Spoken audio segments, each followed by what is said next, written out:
Bakery ಮತ್ತು ರೆಸ್ಟೋರೆಂಟ್ಗಳಲ್ಲಿ ಆಹಾರ ಸುರಕ್ಷತಾ ದಾಳಿ, ಜಿರಳೆಗಳ ಹಾವಳಿ, ಅವಧಿ ಮೀರಿದ ವಸ್ತುಗಳ ಪತ್ತೆ.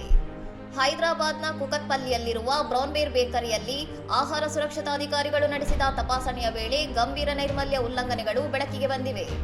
ಕಚ್ಚಾ ವಸ್ತುಗಳ ಸಂಗ್ರಹಣಾ ಪ್ರದೇಶದಲ್ಲಿ ಜಿರಳೆಗಳ ಹಾವಳಿ, ತುಕ್ಕು ಹಿಡಿದ ಬೇಕಿಂಗ್ ಟ್ರೇಗಳು ಮತ್ತು ಪಾರಿವಾಳಗಳು ಅಡ್ಡಾಡುತ್ತಿರುವುದು ಅಧಿಕಾರಿಗಳ ತಪಾಸಣೆಯಲ್ಲಿ ಕಂಡುಬಂದಿದೆ.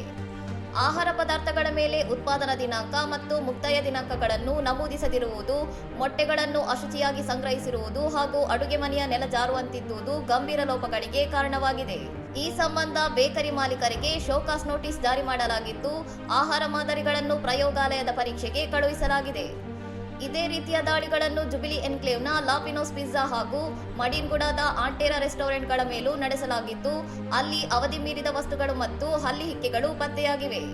ಹೈದರಾಬಾದ್ನ ಜನಪ್ರಿಯ ಆಹಾರ ಕೇಂದ್ರಗಳಲ್ಲಿನ ಈ ನೈರ್ಮಲ್ಯದ ಕೊರತೆಯು ನಾಗರಿಕರಲ್ಲಿ ಆತಂಕ ಮೂಡಿಸಿದ್ದು, ಅಧಿಕಾರಿಗಳು ಕಟ್ಟುನಿಟ್ಟಿನ ಕ್ರಮಕ್ಕೆ ಮುಂದಾಗಿದ್ದಾರೆ. ಇನ್ನಷ್ಟು ಸುದ್ದಿಗಳಿಗಾಗಿ ನೋಡ್ತಾ ಇರಿ ಸೌರಂ ಟಿವಿ.